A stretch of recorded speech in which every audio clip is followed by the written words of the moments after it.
Personally, one of my favorite videos that I made on the channel was one of the tier lists that I did for all of the Sword and Shield sets. So I'm probably going to do something very controversial here, and hopefully I'm not going to personally attack someone, because that's not the idea. But today we're going to rank some of my most watched and some of the most popular POKETUBERs, or pretty much YouTubers that make Pokemon TCG oriented content. I have 8 creators here today that we're going to criticize, praise, however what you want to call it, and yeah, let's see where these YouTubers end up in this ranking. You might like completely different content or completely different aspects of these YouTubers, so please don't take it personal.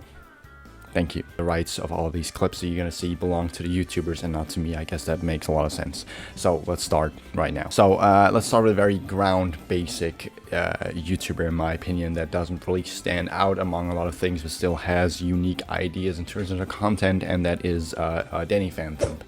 To describe Danny Phantom, because I'm going to describe a little bit of every single YouTuber, I assume that some of you might not know who some of these YouTubers are. He mainly is focused on the statistic part of this hobby. He usually takes the statistics, the prices of, you know, sealed product, entire sets, individual cards, stuff like that, and he pretty much just shows you how that goes up and down, and also he does like regular openings and stuff. I always wondered why his video quality was so bad, because I feel like he's recording it with his smartphone.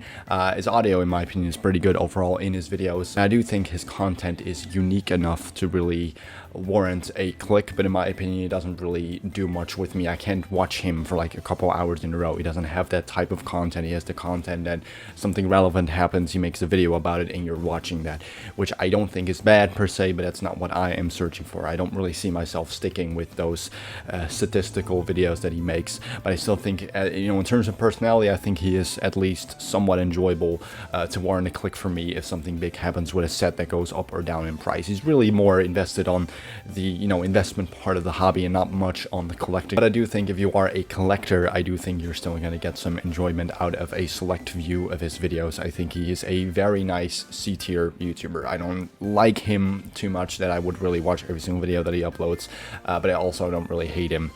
You know, in terms of things that he does wrong. Yes, his camera quality I've always been a little bit shocked by, but it doesn't really ruin, you know, doesn't really ruin his videos, in my opinion. Let's do a second one. Let's do Pokevault next. So Pokevault is a YouTuber. He hasn't really taken videos for that long. He's one of the more recent YouTubers, I think, on this entire list, and I do think his overall video making really screams that as well. I remember watching him a couple of years ago, and he really had like very weird, like he would record his screen that played like a clip of like a movie, and I thought the premise of that was not bad, but why are you recording your screen and not just download the clip and then put it in the video? I understand that might have some problems with copyright. I understand that. He had some questionable edit choices at times, but I do think Pokevault is actually pretty fun. He has some videos where he was one of the you know, first few people, or at least that I have watched, that really made videos on modern collecting, on modern product, and he tried to highlight a couple items that, you know, he thought was actually really nice to invest into. He does a lot of openings, he does a lot of live streams. I think Danny Phantom also does that, but I think with Pokevault there's a lot more energy in it. There's a lot more of a theme, of a base to it. He's really like trying to push that 80s vibe, that 90s vibe. He uses, you know, movie clips from movies from the 80s and 90s. In terms of making me stick to his videos, I think he's somewhat similar to Danny Phantom. I think he makes completely different style videos, but he is also not a YouTuber I would watch for hours on end. There's only a couple ones in this list in general that I would be able to watch for hours in a row, and Pokevault really isn't that. Like, there are definitely moments that I feel like he's getting repetitive. I think he's very similar to what Danny Phantom is offering, but just in a completely different way. Pokevault is also a C tier. Yeah, I know, very basic, but I want to start off basic. Let's get some weird ones out of the way right now. So first one that I'm not very fond of is Unlisted Leaf. He's an Australian-based YouTuber. I think he's Australian, at least that's what his accent is. He is really focused on the energetic editing, like a lot of sound cues, a lot of visual flashes, very children aimed, in my opinion. Like, he's probably the most children aimed on this entire list, and unfortunately he isn't really doing much for me here. Like, he really is not for me.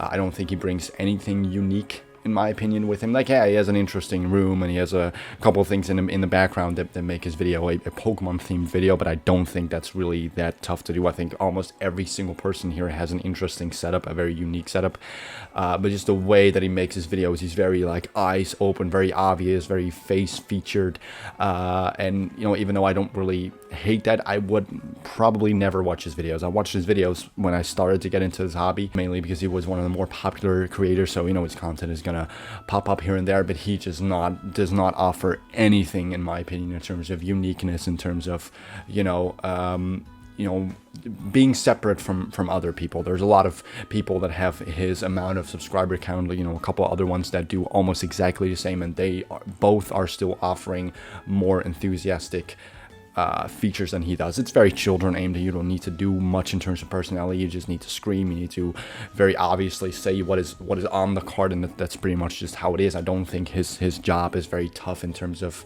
trying to do separate things. He probably works hard. That's not what I'm saying, but I think if you would give me a couple weeks, you know, trying to make his videos, I think at one point I would probably make the exact same videos as he is already doing right now. I think, yeah, he's an F tier YouTuber right now, which, you know, doesn't really mean anything. Like, it isn't that he's per se very bad, but in terms of, for me, he doesn't offer anything to warrant it. Like, I think that's one of the more important factors that I'm going to base the YouTubers off.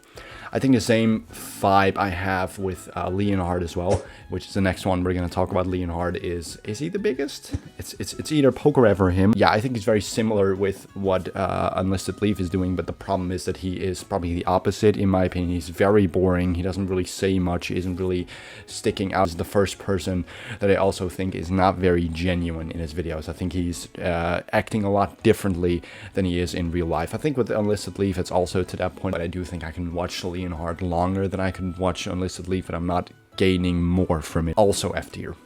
I would not watch their videos. I don't think they're very unique. They're, again, for children and don't really stick out. And Leonhard has also been involved in a couple, you know, scandals where he got like stolen product or like other product that he wasn't supposed to open that he still opened. The reason that I know that is because of Opossum Bud, which is the next one we're going to talk about. Opossum Bud is the smallest YouTuber in this list by far. I think he has like 15,000 subscribers, something like that. Who he is, I think it's the easiest to understand if I explain it like this, and he's like the news guy. If something is happening in terms of thievery, in terms of a scandal in the hobby, I do think that, you know, he is the first guy to actually jump out of it, and he actually has a couple really popular videos that are like 40-50,000 views, which in this hobby is considered, you know, a lot. It's very hard for me to rank him, because I think in terms of personality, he actually has a fun personality. I think the things that he's saying, you can't avoid hypocrisy, in my opinion. You're gonna say some stuff that you're gonna do yourself as well, so unfortunately I can't really say that everything he's saying is always genuine or is always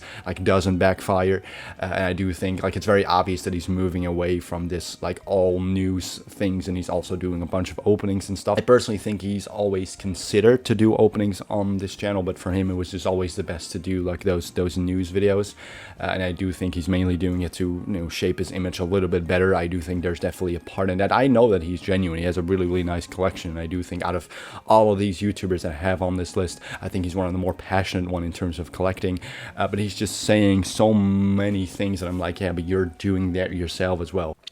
So what I'm trying to say here exactly is that I just think that Opossum Bud is the necessary evil of this hobby, in terms of that it's just someone calling out just bad things, which, yeah, okay, Captain Obvious, I understand that, like, it's not good that someone is doing this, but there are a bunch of other people that are doing that, or you're doing that yourself, but just to a smaller extent. Like, I feel like just because he has the fancy background, and he has the collection, and he has the personality, to a certain extent, he feels like to himself that he's warranted to say this stuff, when in reality, if I am a person who also has a big collection, and I'm also doing this, I'm just not the type of person to actually call someone out on the bad things that they're doing. Yes, I understand that they are bad, but that doesn't mean that someone always needs to make a video about it. I do think he's enjoyable. Like, the whole stick of him is that he pretty much he doesn't have a very high quality camera. I think he's genuinely using his phone this time, and he also has like those Apple earpods, and he uses the microphone of that. I think that's why he's called Opossum Bud. I'm not sure why that is, but I think that's because of that. C tier is warranted here. I think he's on the level of the other ones, also because I think he is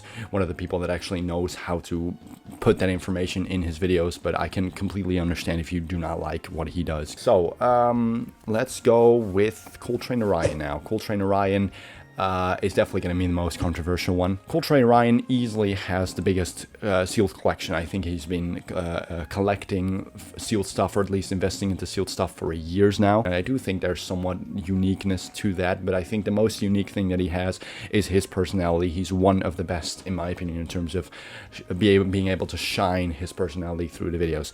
That's not saying that you like his personality, because, you know, if you don't like his personality, you're going to discover that very quickly and you're going to go away from his videos. How his videos work is pretty much that he opens a bunch of modern stuff. Like, he opens thousands of dollars of Pokemon cards a week, but he usually has, like, in the title, he usually has, like, older sets that he opens, and then he starts up the videos with modern Pokemon cards, and then he warms up to like the main subject of that video, and that's usually hundreds of dollars worth of Pokemon cards. So in terms of being able to see like rare packs being opened, you can watch it daily on Cool Trainer Ryan's channel. Yes, he's very critical of recent Pokemon sets. I've never really understood that. Like, you know, he claims that some of the new Pokemons are just this, or they're just an animal.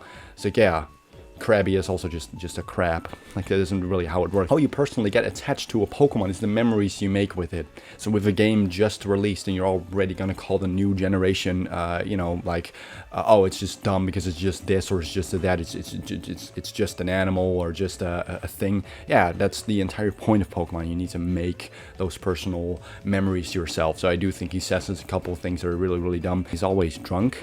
Like, he's always drinking in his videos, like, not extreme, but he always has something like alcoholic beverage based on his desk. Are you good, bro? Like, is everything fine? It sounds like I'm very critical of him, but actually watching him, he's very, very enjoyable. He has very good pacing in his videos. They never feel like they're too long, but you know, he's still getting usually 15 to 20 minutes worth of just raw Pokemon opening. I do think he actually cares about the hobby. I think he's actually really enjoyable, and he's one of the two YouTubers on this list that I can actually watch for at least, you know, a couple hours in a row. I think he's A tier personally, and I can completely understand if that's on the complete opposite side of the tier list, but that's what I like of him. The uniqueness that he has, his personality is like no other. Not gonna be on the hater count this time, guys. You know that this moment was gonna come.